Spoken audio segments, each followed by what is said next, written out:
नमस्ते बच्चों, कैसे हो? आज हम एक नई कहानी सुनेंगे और कहानी का नाम है लावरी और उसके बच्चे। एक गांव था। उस गांव में एक किसान रहता था और उसकी पत्नी। दोनों का एक खेत था। खेत में धान पककर तैयार हो गया था। अब उसको काटने की बारी आई थी। खेत के बीचों बीच लावरी ने अपना घोंसला बनाया था और उसमें उसके बच्चे थे। अपनी पत्नी को बोला, वाह, खेत में तो पाक कितना सुंदर लग रहा है।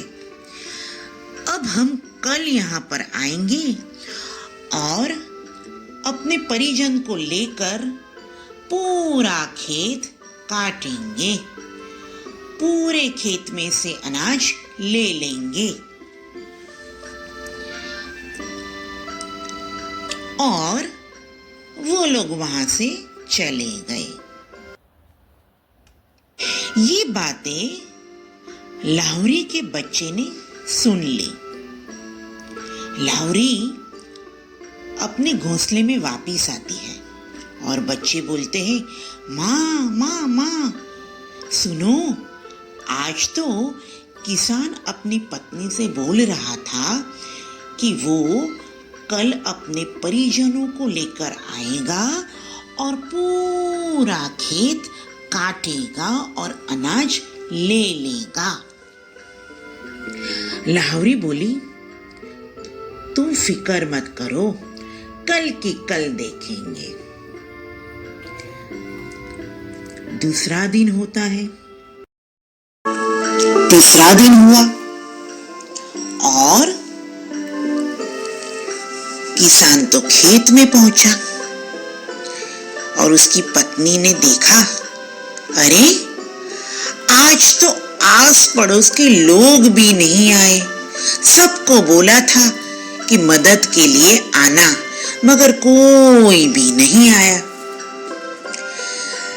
किसान ने कहा, देखो, अब हमें किसी की मदद लेने की जरूरत नहीं है।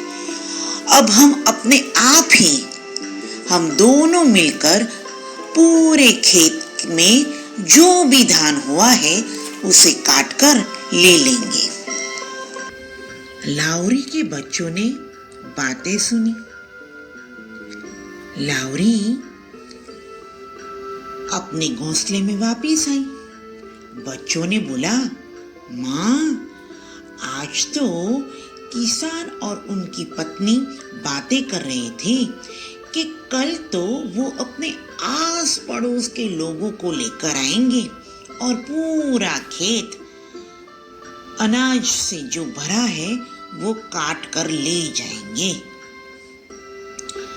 लावरी बोली, तुम फिक्र मत करो, कल की कल देखेंगे। तीसरा दिन हुआ। किसान तो खेत में पहुंचा और उसकी पत्नी ने देखा, अरे, आज तो आस पड़ोस के लोग भी नहीं आए। सबको बोला था कि मदद के लिए आना, मगर कोई भी नहीं आया। किसान ने कहा, देखो, अब हमें किसी की मदद लेने की जरूरत नहीं है। अब हम अपने आप ही, हम दोनों मिलकर पूरे खेत में जो भी धान हुआ है उसे काटकर ले लेंगे। और ये बातें करके वो फिर से गांव में चले जाते हैं।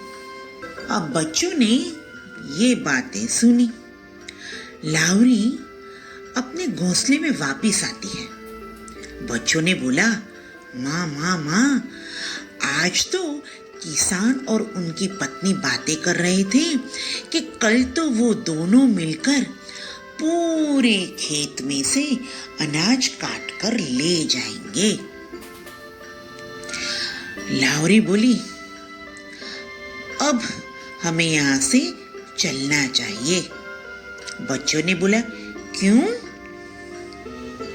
लावरी बोली, देखो, अपना काम अपने आप ही करना चाहिए। जब भी हम अपना काम दूसरों पर छोड़ते हैं तो वो काम निश्चित समय पर नहीं हो पाता। अब जब वो दोनों मिलकर पूरे खेत में से अनाज काट कर लेंगे तो वो काम जरूर पूरा हो जाएगा। इसलिए अब हमें यहाँ से चलना चाहिए।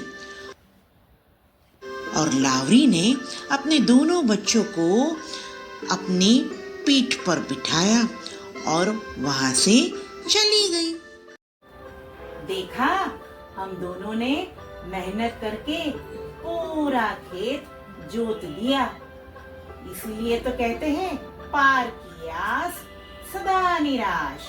अपना काम अपने आप ही करना चाहिए।